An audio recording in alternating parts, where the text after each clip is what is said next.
Happening first at 4, a special art exhibit opened on campus today in recognition of World AIDS Day. And find out where you can enjoy a sweet treat tonight while supporting a local nonprofit. That's all coming up next. You're watching KUJH-TV, Lawrence. KUJH-TV News starts now. Good afternoon, I'm David Elliott. And I'm Jay Ingber. Thanks for joining us.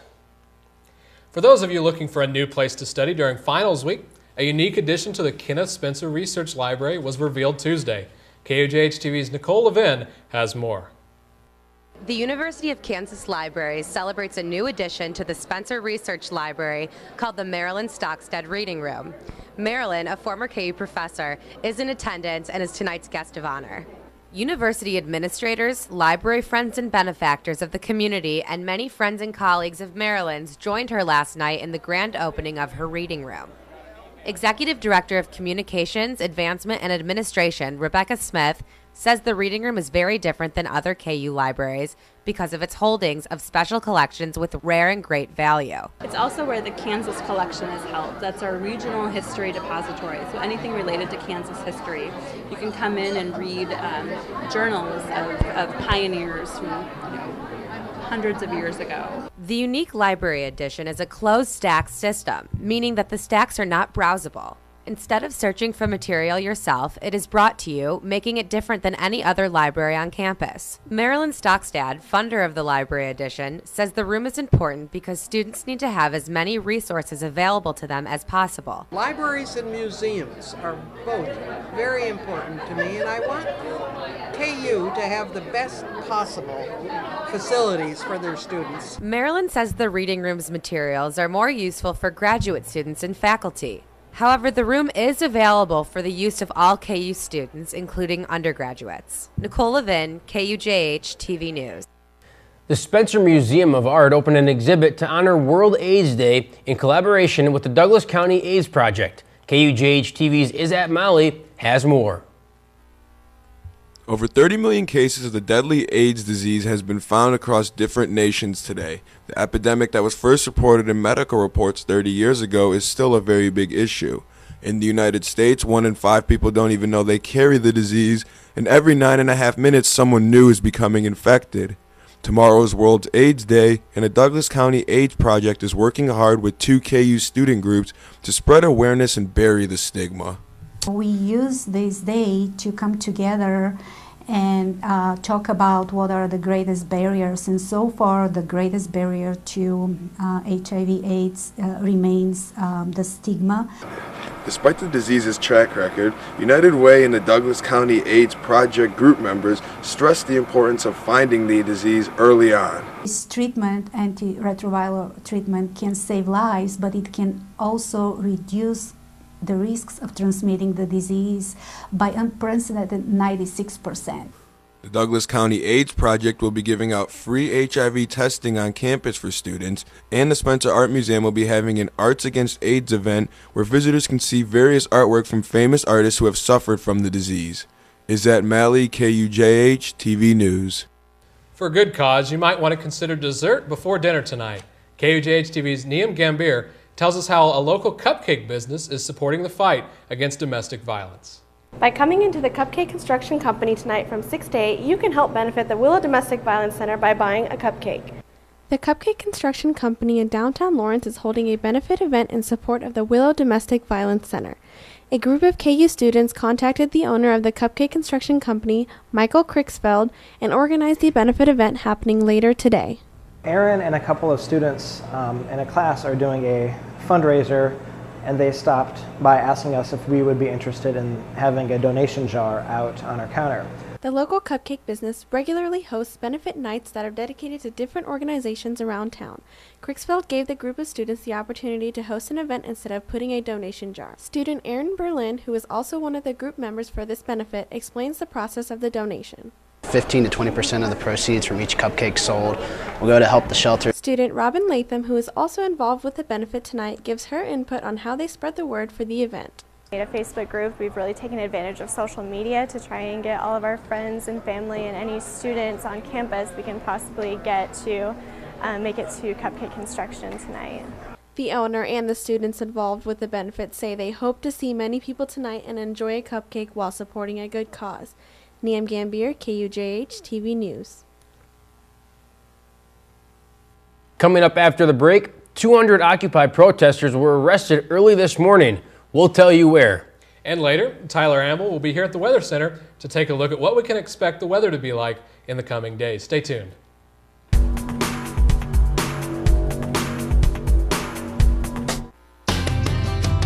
Grew up in a small town, and when the rain would fall down, I'd just stare out my window, dreaming of what could be, and if I'd end up happy, I would pray I could break away. I'll spread my wings and I'll learn how to fly. I'll do what it takes till I touch the sky, and I'll make a wish, take a chance, make a change, and break away.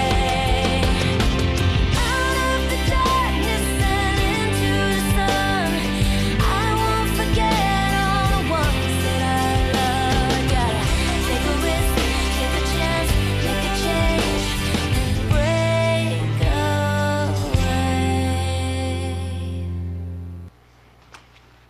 Cotton balls, duct tape, spoon, needle, thread,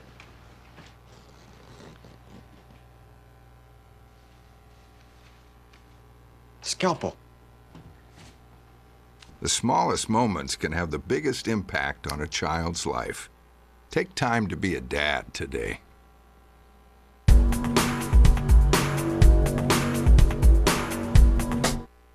Welcome back. In national news, one less Occupy protest is taking place today.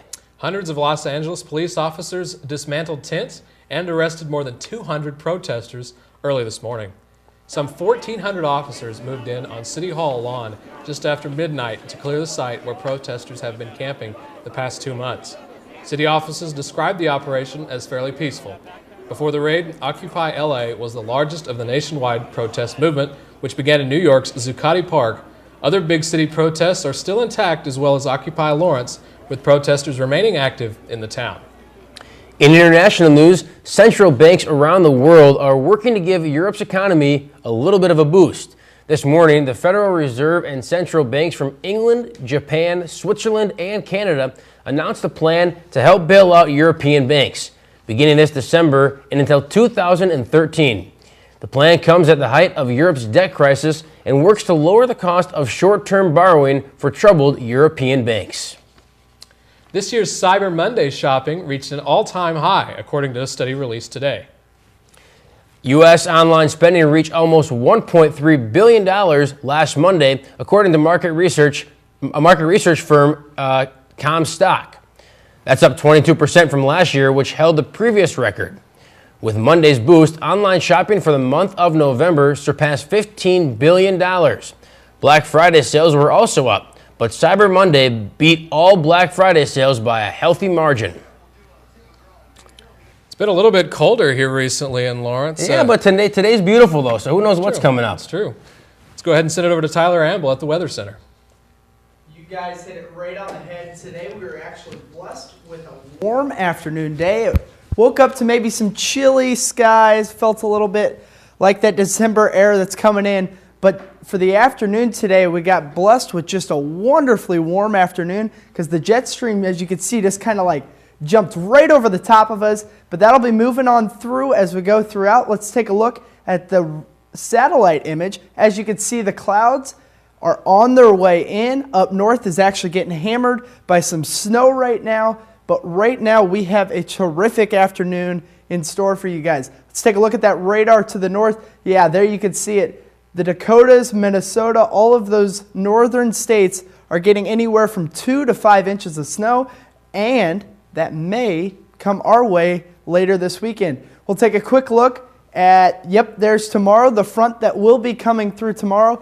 We will feel those cold winter winds coming on through tomorrow afternoon, and We might even see some precip going towards the weekend, but a quick look. Tomorrow's forecast, those are the high temperatures. We should end up in around the mid-40s, so it'll feel like the very end of November as it begins December time. We'll take a quick look at the 5-day forecast. There it is. As you can see, today is the best out of all those 5 days. And come Friday, we got the winter precip coming in. And as you can see, Saturday with the snow, possible freezing rain, that may head our way Saturday night into Sunday morning. But as you see right there, it should be about as typical as we will see. Send it back to you guys. Thanks, Tyler.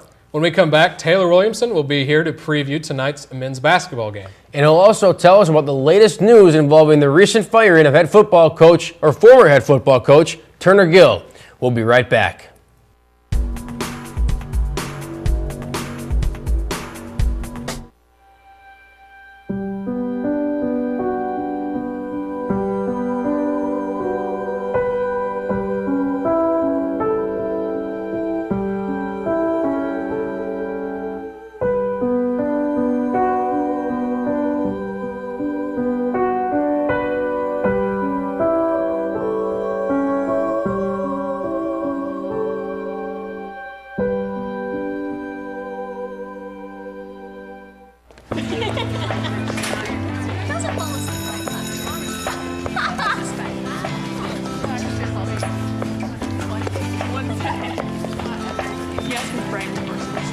No way.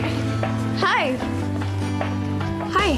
Shine, come on and let it shine. Light me up, make me feel alive. Hi. She actually said hi to you. shine on me today.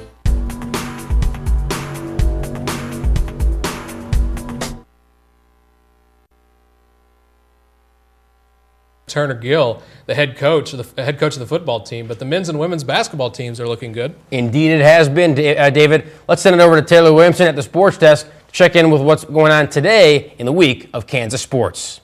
Hey guys, well, after a heartbreaking loss to Duke in the Maui Invitational Final, the Jayhawks finally returned to the hardwood tonight to face off against the Florida Atlantic Owls. The 14th ranked Hawks enter the game with a 3-2 record, with their two losses coming to now number 1 Kentucky and number 4 Duke. The Hawks will again look for a big night from Thomas Robinson, who was named Big 12 Player of the Week yesterday. Coach Self talked about the Florida Atlantic Owls in his weekly press conference on Monday. They're a good team. Coach Jarvis does a good job. They won the Sun Belt last year, and they're picked to win it again this year. So it'll be a tough game.